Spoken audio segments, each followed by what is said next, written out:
Today I am joined in studio by Anupama Kumar, an actor best known to many for her performance in Sarpatta Parambarai. Welcome, ma'am. Hi. How did Bandwaale happen? The scene they had given for the audition was so sweet. Immediately connected to the character. So, did you find any similarities between the character and yourself? I think you're referring to Anupama Kumar. But I didn't expect it to be such a talking point amongst people. There is a perception that it's anti-men. It's all about anger against men. More specifically, they were talking about fake feminism. What do you think can be done to make the film industry an even better place for women, especially for women? Employ more women. What advice would you want to give to aspiring actors? I think they need to observe more. How do you manage to deal with trolling, and what do you think can be done to curb this problem? They don't even have the guts to come and say things to your face. Like I remember there was this one interview where I was heavily trolled, and they were not kind at all. They were really mean about it. Hi, this is Roktim Rajpal and I come to you from Chennai. Today I am joined in studio by Anupama Kumar, an actor best known to many for her performance in Sarpatta Parambarai. She was also recently seen in the Prime Video series Bandwaale. Welcome, ma'am. Hi, thank you, Roktim. And congratulations on your new book. I was so happy to read it, and it's an honor that you asked me to write the foreword. So, congratulations. Thank you so much. So, I'll begin by asking you, how did Bandwaale happen? I don't know. They just contacted me, asked me to audition for this lovely role. The scene they had given for the audition was so sweet and lovely and emotional, and I immediately connected to the character. When I landed up there, I got to know that Swanand Kirkire and Ankur, who are the showrunners, the writers also, they had seen me in Sarpatta, and they liked my work there. And the casting director, Tess Joseph, she also had liked my work.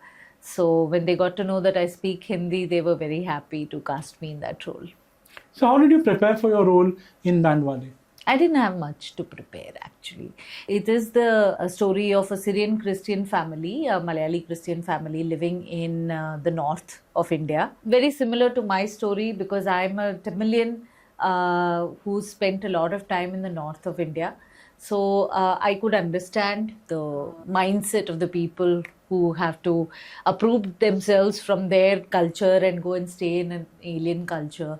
So it was not much of a preparation, other than the fact that I brushed up on my Malayalam. So I keep using some Malayalam phrases here and there to make it more genuine. Okay. So did you find any similarities between the character and yourself, apart from the background? No, not at all. Vatsala, or Valsa as she's called in Bandwaale, is not at all like me. I am not submissive. I speak up. I have my opinions. I don't think I can ever live with someone who can't support me, my dreams, or even understand me as an individual. So no, I'm not at all like Vatsala. But having said that, I think she's a great mom, and the relationship she has with her daughters is very similar to the relationship I have with my son. But again, having said that, I don't think I would have ever kept quiet if somebody was, not letting my son flourish or spread his wings and fly.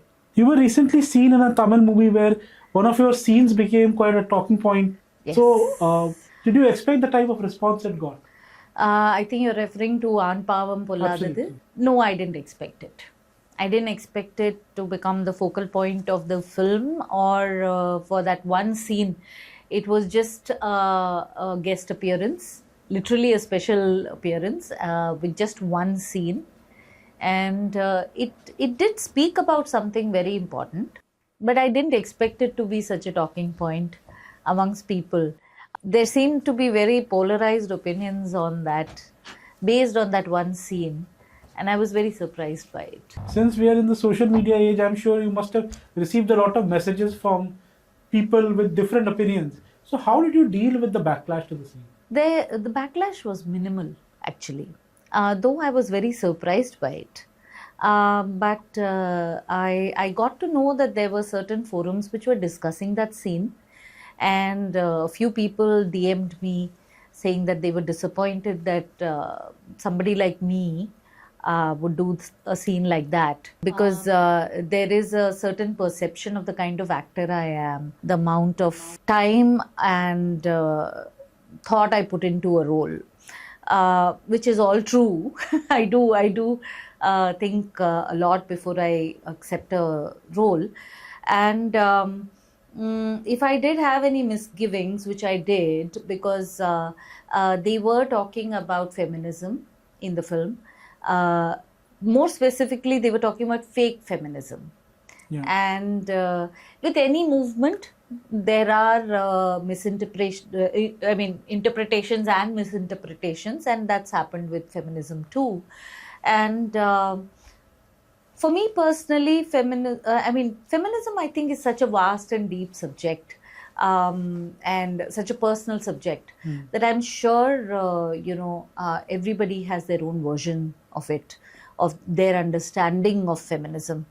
So when I was told that there will be, that though it is one scene, it will be a very important scene, and it will talk about the crux of what the director had to say, I asked him if I can read it.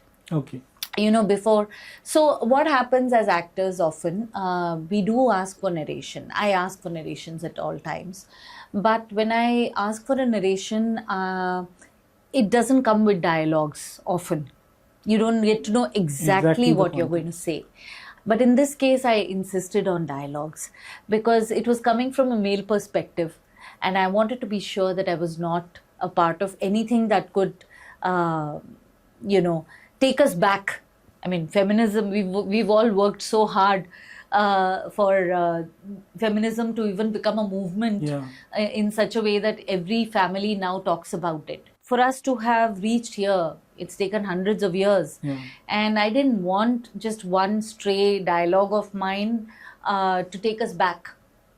Having said that, there is a disclaimer that it's not always up to the actor. Yes, I can choose to say yes or no to a role. But till the final product comes, it's often difficult for me to judge the context. But in this case, I knew exactly what I was getting into. And I still stand by it. I think I personally did not find anything objectionable about that particular scene. And I think it's a lovely movie. I think it's a fantastic, the cast is fantastic. They've done their job well. And this particular scene, I wasn't expecting so many polarized opinions. And but then, like I said, the backlash has been very minimal. There have been only very small groups of people who have not liked the dialogues which were said in that scene, and more to do with reference to context. They didn't like the film and how the women were portrayed, and they didn't like my dialogues. But 99.9% of people loved it. I don't remember the last time since Sarpatta when any of my films have made such an impact, or any of my roles have made such an impact. I see people just walking up to me on streets, and I'm not talking about men. There was a perception after this scene where people were discussing how this is only men will enjoy this scene, and only men can understand and relate to it because it is from the male point of view, and the fact that it supports the male gaze and all that. But women of all ages came up to me and said that they loved that scene.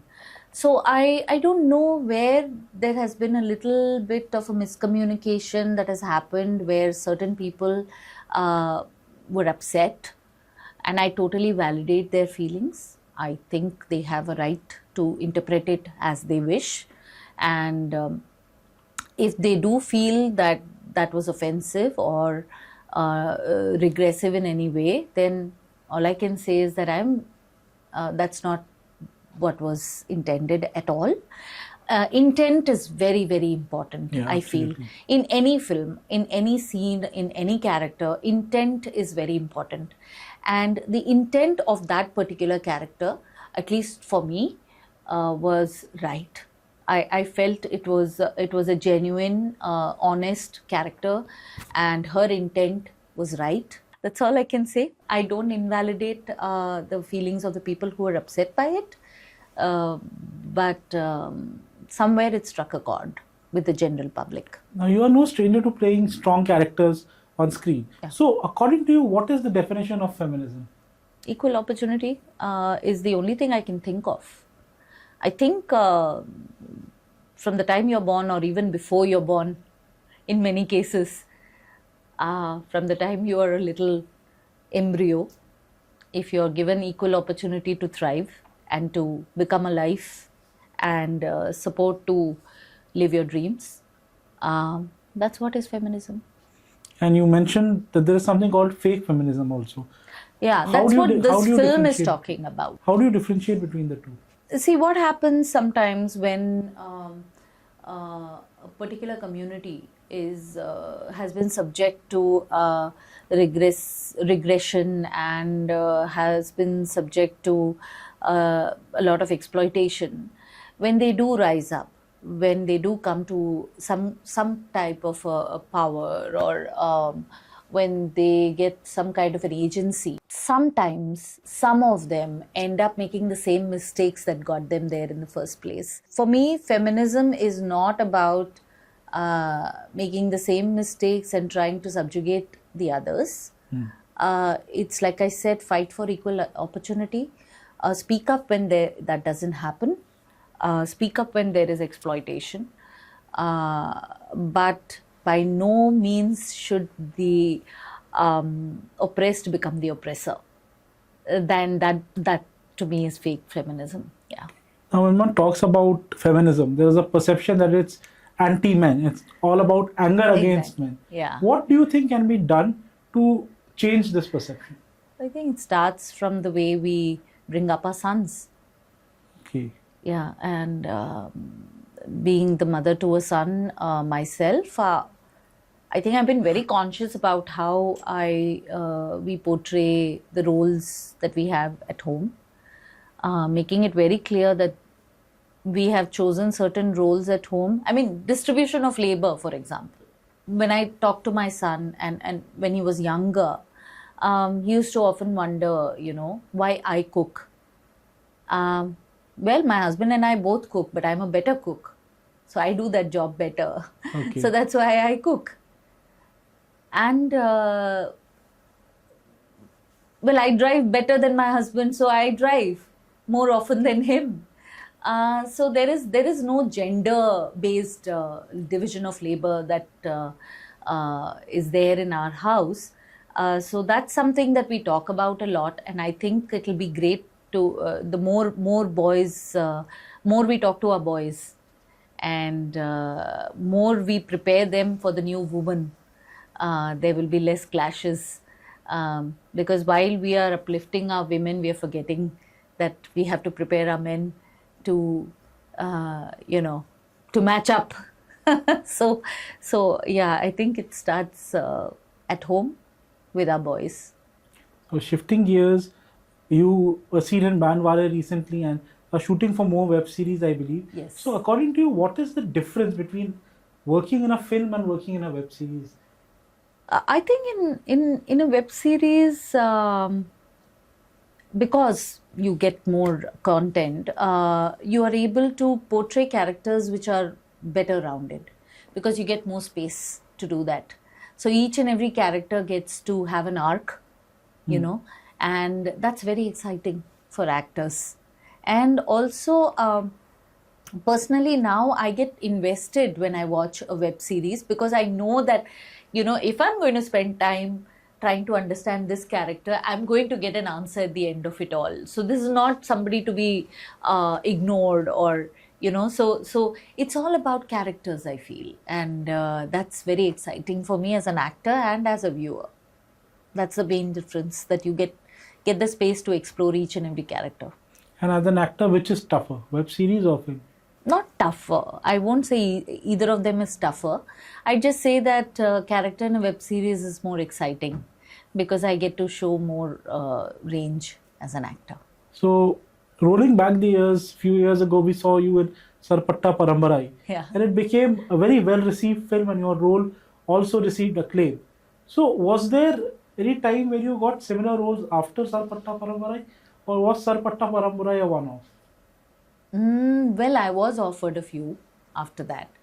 But for me, I don't like to, as far as possible, I mean, not that I have that amount of freedom, because at the end of it all, we're all hungry as actors to do more and more work. But I try to avoid repetition in terms of looks or character. So, at least for a few years, I don't want to replicate Sarpatta Parambarai, and now part 2 will also be there. So I think the audience can see different facets of me for a while before I come back to this. Okay, so when one talks about your career, you received a Vijay Award for one of your films. Which was the more challenging role, Sarpatta or that? I think Sarpatta has been the most challenging role so far. Because in Muppozhum Karpanigal, the character of Meenakshi was very close to what I would be in real life, I guess. And there wasn't much emphasis on changing my body language or changing the way I am.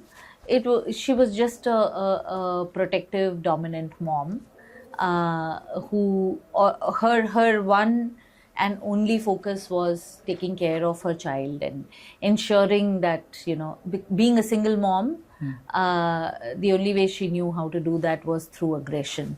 But Sarpatta Parambarai was a whole different ball game altogether.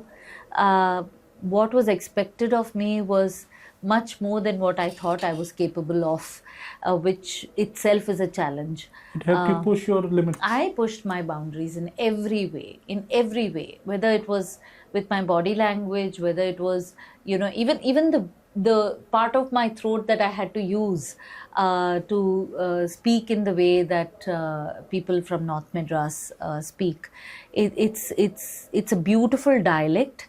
It's a beautiful tone that happens, whether it is sound, whether it is the body language, whether it is even the way she thinks, and the way Bhagyam's backstory. I mean, one can only presume. I know very little about Bhagyam's backstory.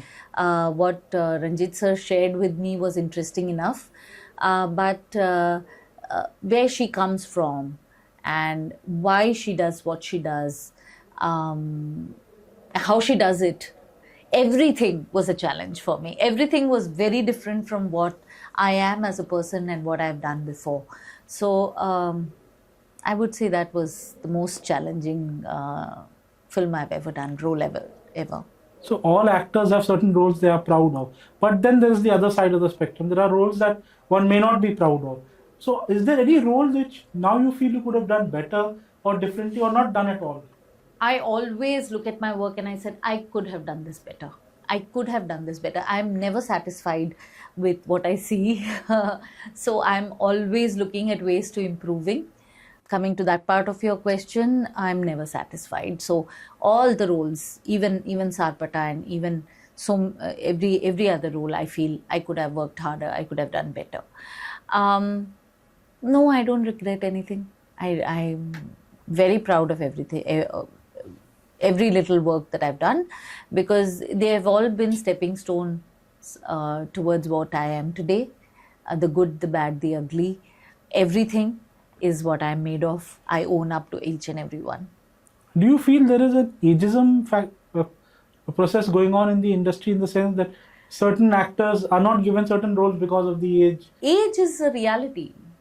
Age is a reality, and I guess one has to be practical about the kind of roles one can do, because it's all based out of what's happening in real life. So if I'm 50 plus, and if you were to say that somebody in her 50s is climbing the Mount Everest, if you want to show that, if there is a scope of a character climbing Mount Everest you probably would cast somebody younger, because in real life, I don't know of how many people who would, who would be in that age group would want to climb or would be able to climb the Everest. So, having said that, is there a discrimination based on age? No, because not in terms of selection of roles. Only a certain age group can portray a certain age group on screen, and that's when it looks genuine. So I am getting characters who are my age, maybe a little older, maybe a little younger, but more or less in my age group. Where ageism plays a part is when it comes to how important the character is to the story. Okay. And that's also changing. I guess for a long time we thought that our audience is between a certain age, probably between 18 to 24, especially cinema audience and web series audience. So we just presumed that they are the ones who are going to watch it. So the main characters and the characters we need to develop further are going to be also in that age group. I think we all busted that myth some time back, where especially, I mean, giving the example of Sarpatta, I think Sarpatta had at least their most popular characters, including mine, were all characters above the age of 50. And my biggest fans after Sarpatta have all been in the age group of 18 to 24. Okay. So we busted that myth. But still, traditionally, once you're of a certain age, you are relegated to background characters. Supporting is fine, because at the age of web series, I think there's no supporting character as such. Everybody is doing their own thing. Everybody is the center of their little, characterization and subplot. So I think, I mean, the work I'm getting now is very much work that is, that makes me feel that I'm the leading lady of whatever I'm doing. But there is still a small perception about that. Ageism comes to play when, in real life too, where a large group of very productive individuals are not allowed to contribute to decision makings and opinions and so many other things, because the world seems to think that they no longer matter. And I think this could be probably the right time to talk about women who are perimenopausal and postmenopausal, because suddenly you stop mattering. Suddenly people don't want to know your opinions. But interestingly, you're the most productive person. Let's take family as a unit, So here you are talking about your middle-aged mom who's taking care of your grandparents and taking care of you, possibly your spouses, the home, her own job, if she's working, and your dad, everyone in the family. She is the head of the family. And here you're saying that, sorry, when we choose a restaurant, we're not going to ask you what you want to eat. Sorry, when we are planning a holiday, we don't want to know where you want to go and what you want to do. We're planning to watch a movie today. Let's go with what the youngsters want to watch. So we do relegate them to the background, and most of the times women are happy to be in the background because they're secure enough to know that, their position is not going to change. But I think that people have to acknowledge the fact that women are most productive, most valuable to our society and our community at large in this age group. And they are the ones with the least voice at this time. So shifting gears, how do you deal with criticism on the net? I value and validate everyone's opinion. I truly believe that if somebody has taken the time and energy to come and talk to me about a certain role, it's because they care. It is going to help me at the end of the day. It really, really matters what people think of my performance, and if I could use that to better myself as a human and as a performer, I would definitely welcome it. So criticism is always welcome.